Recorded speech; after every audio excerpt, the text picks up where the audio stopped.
We're starting in Ukraine's eastern Donetsk region, where Russian authorities claim that they have taken control of the city of Soledar. But this has been denied by a Ukrainian army spokesperson who said that fighting there is continuing. Well, troops on the front line there have told the BBC that they welcome the news from the UK that they're to receive around a dozen Challenger tanks, a move that they hope will turn the tide in the war. The BBC's Andrew Harding has spent some time with a tank unit near Bakhmut. He and his team have sent this report. Lurking in a snowbound forest just behind the front lines, a cluster of Ukrainian tanks. But these are ancient warhorses, half a century old. No match for Russia's army. They're just not suitable for this era, the company commander readily admits. They work, but the technology has moved on. Which is why there's great excitement here about the prospect of new Western machines. If you could have any tank, Challenger, Leopard, Abrams, any of these foreign tanks that are being offered, would it make a difference?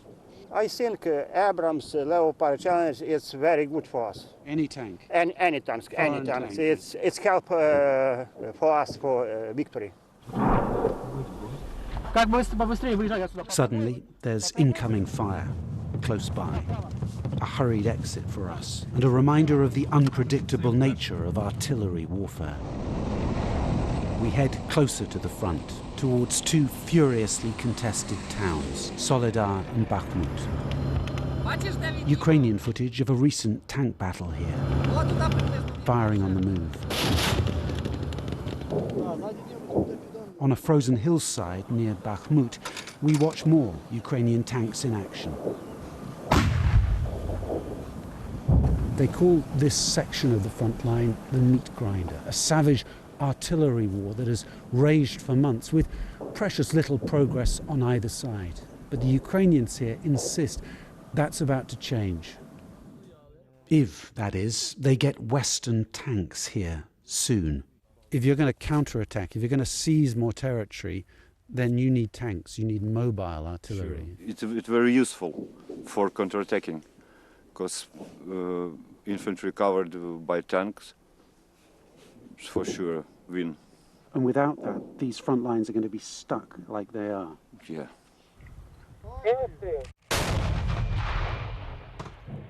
For now, it grinds on. A cold and lethal winter stalemate.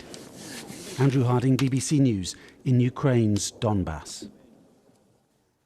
Andrew Harding with that report. Let's talk to the former UK Ministry of Defence security expert, foreign policy analyst, Professor Paul Moorcroft, who joins us live.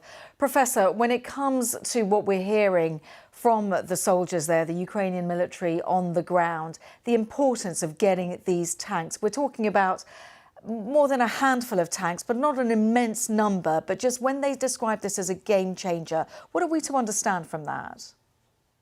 This is highly symbolic.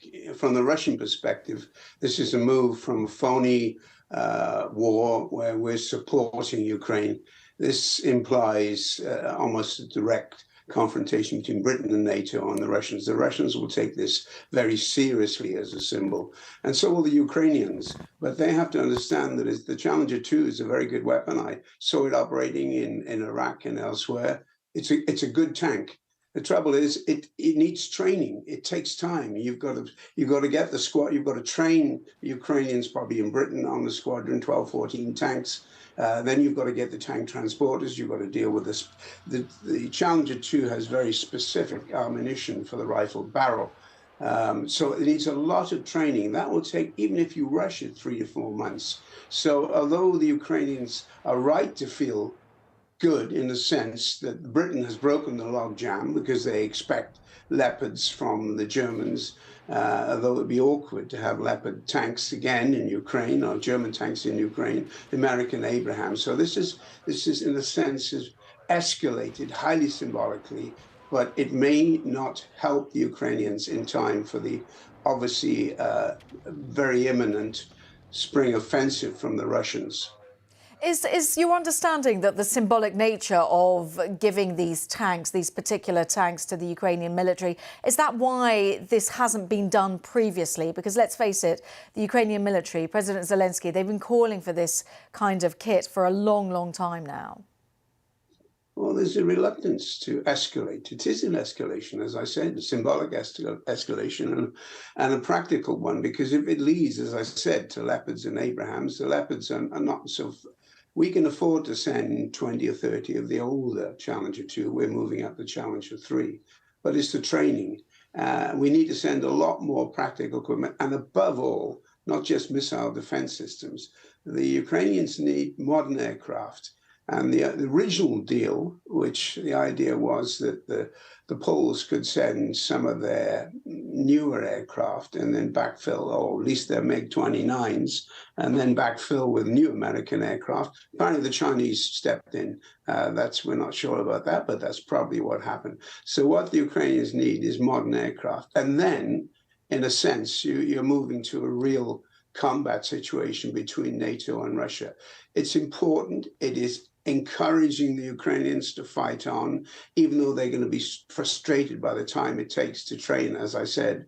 But this is a major, from the Russian perspective, they're going to be extremely concerned about this if it leads to the follow-on of a lot more NATO tanks. This is moving into a newer, dangerous escalation. It's important to just state that this isn't NATO tanks. These are NATO member states offering this kind of equipment to Ukraine. But you're suggesting that the symbolism is Russia will see this as a NATO alliance move, because we're not talking about NATO here. We're talking about individual member states. We are indirectly. This is a proxy war and it's expanding. The amount of HIMARS, the American artillery, has made a big difference in the Ukrainian advances, particularly in Kherson. So the artillery weapons, I can't be sure, but the equipment is very sophisticated. Each round it's got to be calibrated. Ukrainians are smart, but whether they've got unofficially American artillery officers there, I don't know, but there would have to be a lot of support for that. So you've got new artillery, you've got new Patriots coming in, which are quite efficient if they're maintained properly, but again, sophisticated. And these Challenger tanks, four-man crew, so you need to train, 30 or 40 people and the backup, the drivers for the emergency tank carrier vehicles. So the Ukrainians will need a lot of training. But as I said, the Russians will see this. You're saying it's NATO equipment, but you've got NATO trainers. You've got NATO officers, probably just in Poland at best. So the Russians, in a sense, I keep saying that, have a right to say, we're fighting NATO. That's the propaganda they're using at home in Russia. This big escalation, the Russians are going to escalate back. Whether they're going to use tactical nuclear weapons, they threaten to do so. At the moment, they're going to fight NATO modern weapons with some of their older equipment, because they're T-72s and the later ones. They're not using the ultra-modern Armata ones.